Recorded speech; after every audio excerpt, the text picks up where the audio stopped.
What's up, everybody? It's Clint from the Diehard MMA podcast. This show was filmed exclusively for odds.com. Make sure you click the link below, check it out. Make sure you drop a like, and good luck on all your action. I All like right. Grace. It is main event time. We've got Max Holloway taking on Calvin Kattar.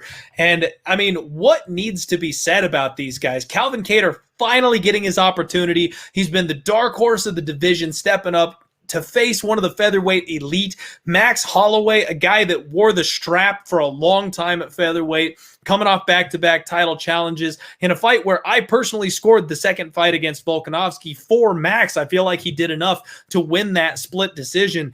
And here we are with him as a minus 150 favorite, absolutely being pounded with Calvin Kattar money. He opened up plus 170, plus 180. He's all the way down to plus 135 in spots. Plus 125 is the lowest I see him.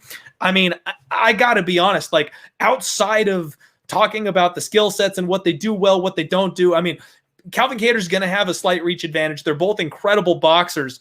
I feel like Max Holloway is being disrespected here. Calvin Kattar's only got one 5-round fight to his name, whereas that's all Max Holloway does, his championship 5-round fights, facing the very, very best the UFC has to offer.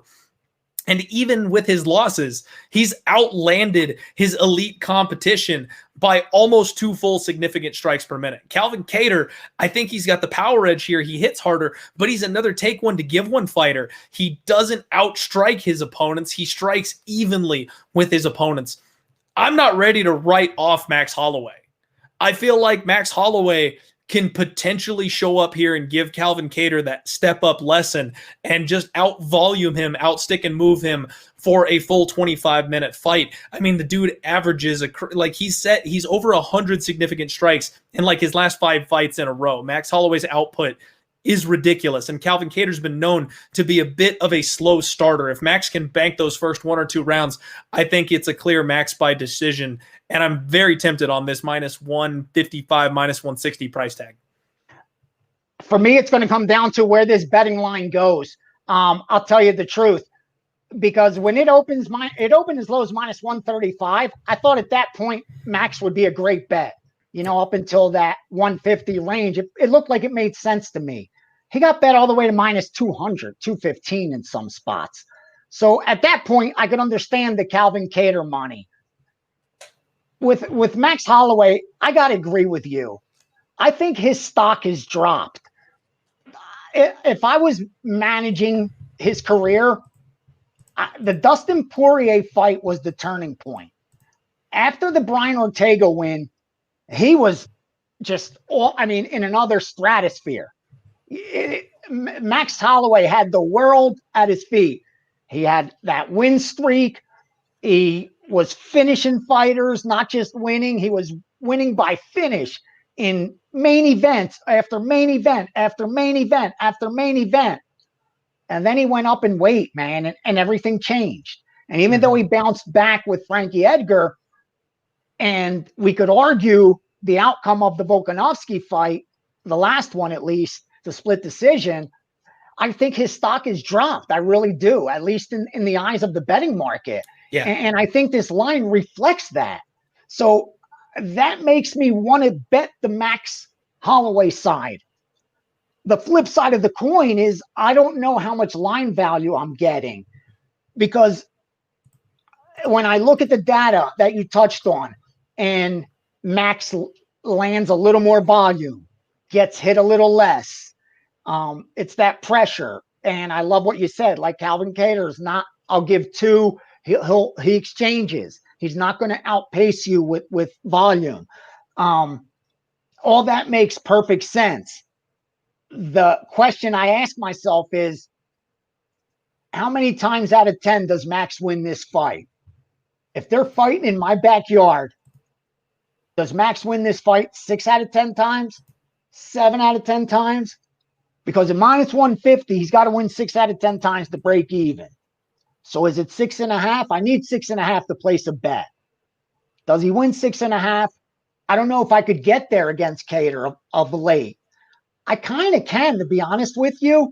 Coming off of that Volkanovski fight, as good as Kattar looked against Ige, going the whole 5 rounds. I liked seeing that whole 5 rounds, to be honest with you. Yeah. But I agree with you. I like the Max side, man. It just kind of seems square to me. Max Holloway, not a bigger favorite. But then I also see the argument of he shouldn't be that big of a favorite against Kattar. It's a tough fight, man. The line's going to dictate where I bet. If it drops down more, I will be on Holloway. I think it would have to get a lot higher for me to want to bet the dog. Yeah, I'm right there with you. If you snagged that plus 175, if you got in at plus 180 on Calvin Kattar, God bless you. Great bet. That's a great spot. Regardless of outcome, you did your job. Kick your feet up and watch the fight. What's going to happen is going to happen. You can't control that. But watching over here on bestfightodds.com, you can see nice little handy red arrows for where the money is coming in and those numbers moving down. It's all on Kattar. So I'm going to sit tight. I'm going to be patient. And watch it drop, baby. Let it come down.